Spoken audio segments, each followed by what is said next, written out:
All right, first of all, guys, the movie's awesome. Thank you. And part of the thing that makes the movie so great is that it's not just about one hero and the story. There's multiple layers to it, and your guys' characters add such a great layer to it. And when you first meet these guys, my first impression was, okay, these are going to be the bumbling guys who will kind of mess things up, but it turns out they're not. And by the end of the film, you realize they all have their moments of actual true heroism in the movie as well. Talk about this crew of guys that like are Ant-Man's team. It's a wonderful thing about this story. I love that, you know, and not everybody has to have a superpower to be able to, you know, pick a side for good or for evil. And we obviously don't have superpowers, but we have really great skills, and we're guys looking for direction. And Scott Lang, Ant-Man, becomes kind of our leader on that path. You know? I think Marvel's trying to make a social commentary, saying that, you know, regular people can be good too. Power to the people. That's the message of the film. Power to the people. You know, I got to mention, Michael. Like, I have to admit, right up front, when we first meet Luis in the film, about 30 seconds in, I thought, wow, I'm going to get annoyed with this character.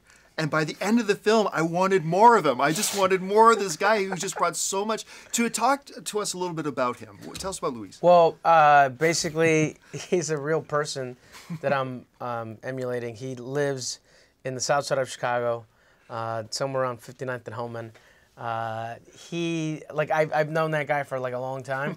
He is a criminal in Chicago, and it was great because I used to go to prep school like 10 miles away, and then I'd have to, you know, like an hour bus ride, and then come back every day, and I would always see him, and it was completely different from the guys in prep school, you know, and he was always walking around. He's like, hey man, what you need, bro? What you need? You know, like, and he's one of those guys where you don't know what to think of him at first, and then, you know, he's always at the family functions, and everybody likes that guy.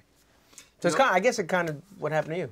Yeah, you know, I when I was watching the film too, you're afraid of it just being the hero going to do his thing. But one of the things I loved about this movie is this is truly a heist film, and I think it's Marvel's first. Yeah, it is, and yeah. it's which is really great because Marvel seems to be giving each individual film its own kind of unique personality, and this is the heist movie. And I think your guys' characters is what makes that the heist film.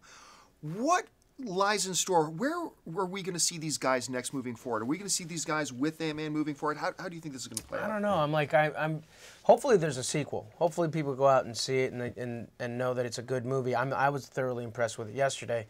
But it's, you know, Marvel always, you know, they have a big brain, that Marvel, and so we'll see. I have no idea. It's great. I mean, I feel like we're part of his family now. We're part of his crew.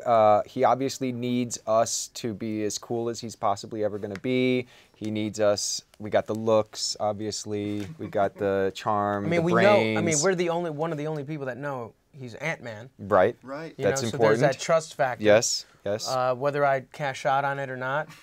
The opening to the next film. I don't want to spoil anything, but you want me to keep we've it sold secret? his identity. If I can't be part of the team, then you need to buy me out. You guys are awesome. The movie is so entertaining. We can't wait to have it on AMC Right on, screens. man. Thank you very much.